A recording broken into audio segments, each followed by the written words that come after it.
Tu marches dans cette forêt depuis maintenant plusieurs heures. Tu es exténué. Tes pieds sont endoloris. Tu manques de t'écrouler d'épuisement à de nombreuses reprises. Mais tu te dois de continuer, car tu as une mission de la plus haute importance à accomplir. Oshida, le 12e empereur de l'Empire Rubrum, l'une des 6 plus grandes puissances militaires et économiques du continent, créée en l'année 5545 du calendrier sacré, t'a confié le devoir d'obtenir l'aide de créatures appelées les Tigris Iris. Ces dernières sont des hybrides mi-humains, mi-félins, reconnus pour leur prouesse et leur bravoure sur les champs de bataille. Déjà plusieurs pays ont fait appel à leurs compétences guerrières et militaires. L'Empire est dans une situation critique vers l'Est, face aux troupes des pays occidentaux. L'empereur a réclamé un repli des troupes vers le nord afin de laisser le temps au peuple de se réfugier en lieu sûr et à ses armées de se ravitailler. En tant que messager impérial, tu es le plus qualifié pour trouver de l'aide auprès des autres peuples. L'empereur connaît ton sens de la diplomatie. Il compte sur toi pour accomplir cette tâche. Ton cheval galope durant plus de 5 jours en direction du nord-est avant de chuter dans un ravin pas loin de cette forêt où tu te trouves actuellement. Malheureusement, ta monture a perdu la vie dans votre chute et tu as fini blessé aux côtes ainsi que plus légèrement au visage. Tu dois dorénavant poursuivre à pied dans cette forêt luxuriante.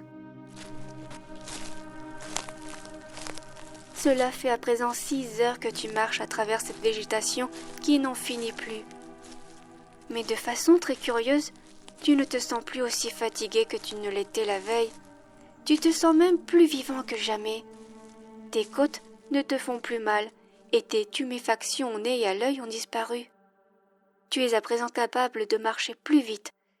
Tes sens sont en ébullition et tu te sens prêt à riposter au moindre bruit. Tu continues ta marche pendant encore quelques minutes, quand soudain, au-dessus de toi, tu entends « Hé, toi, l'avorton !» Surpris, tu relèves la tête d'un geste brusque.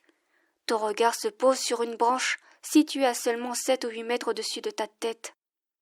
Là, tu aperçois une femme debout sur la branche. Elle te regarde d'un air menaçant.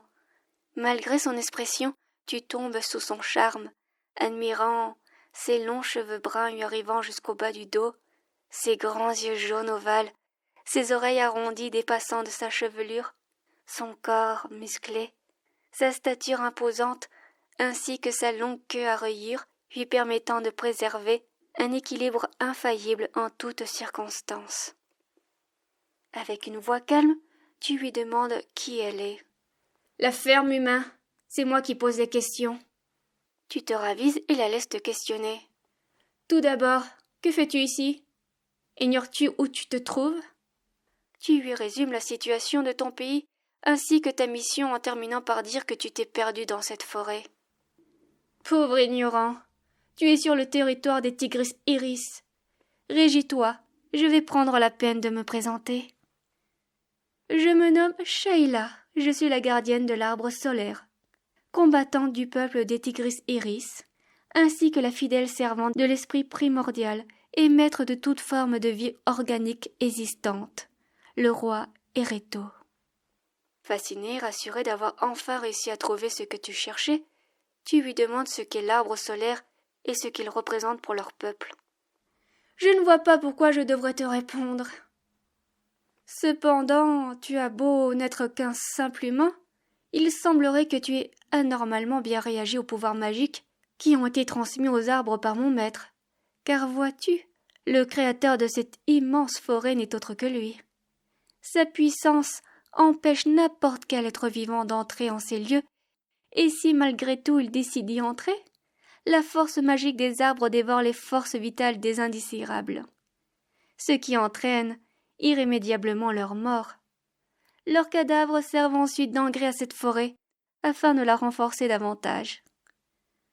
Ton corps, quant à lui, subit le fonctionnement inverse de l'effet escompté.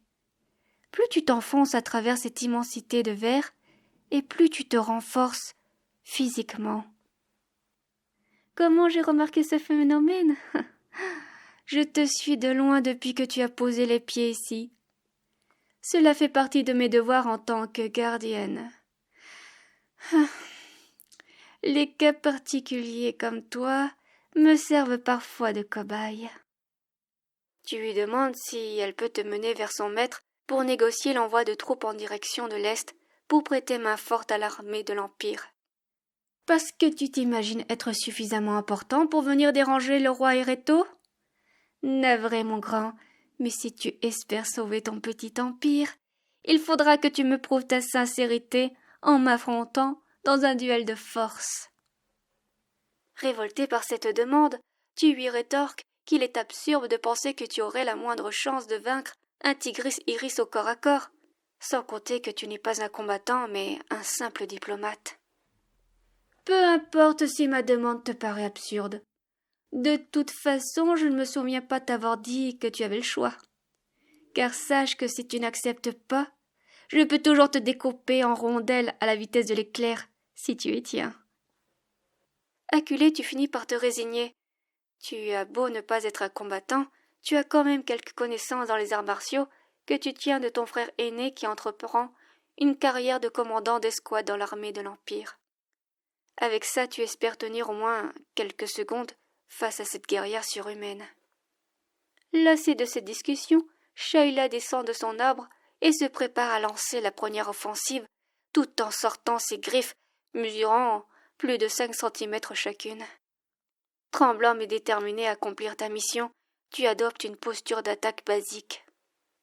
À peine 4 secondes plus tard, Shayla s'élance vers toi aussi rapidement que ne le ferait un guépard, et te décoche un coup de genou en plein dans les côtes qui te fait mettre à genoux.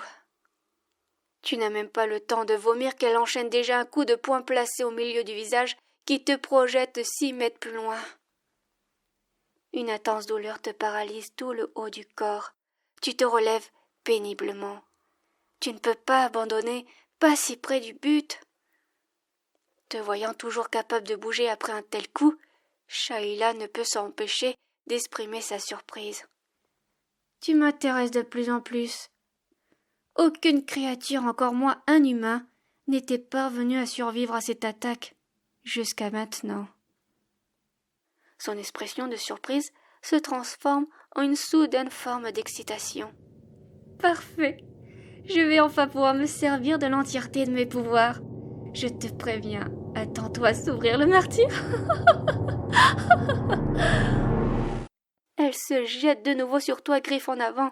Tu parviens à éviter de justesse le coup de griffe qui aurait pu être fatal en effectuant un mouvement de balancement vers la droite. Aussitôt elle repart à la charge en effectuant un immense bond, adoptant encore une fois la même posture que pour ses précédentes attaques.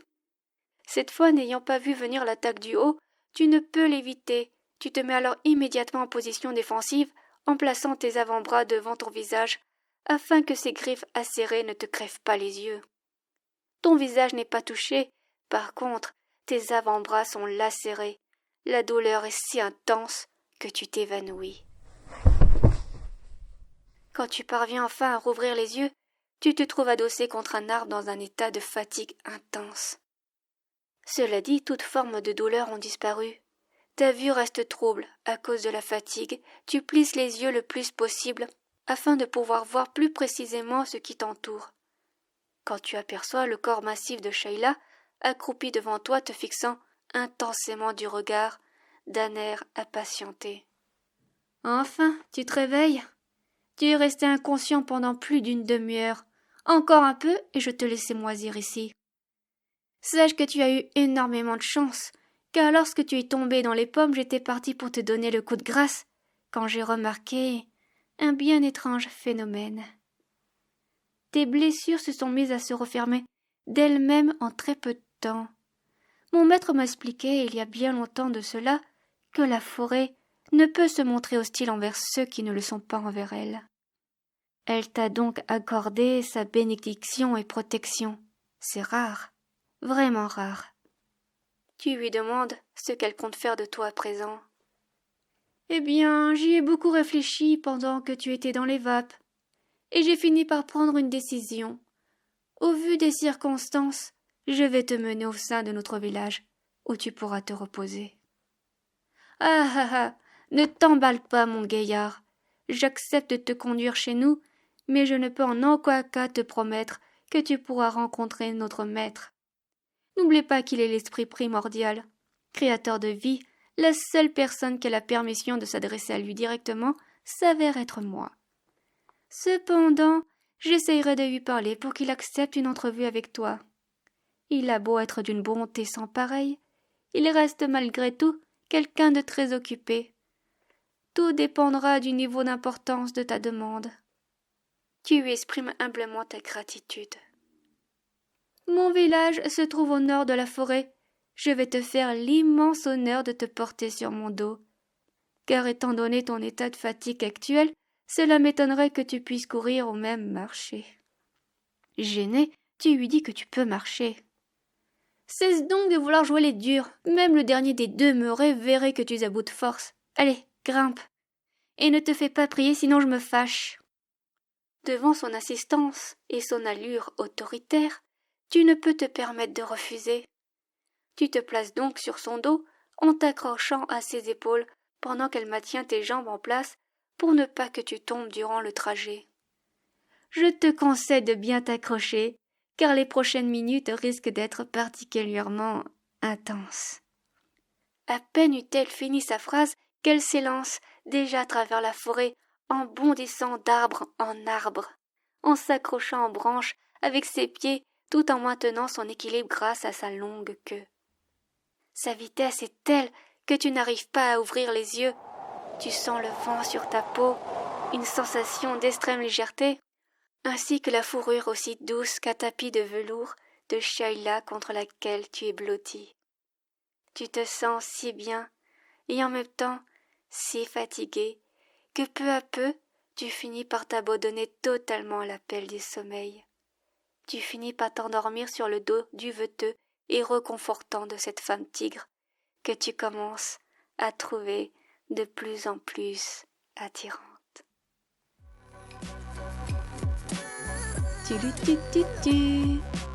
Cette histoire nous a été offerte par Kefka Palazzo.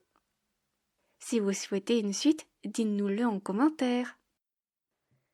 Je remercie Erut et Roshio pour leur soutien. Je m'excuse d'avance si jamais j'ai écorché vos noms.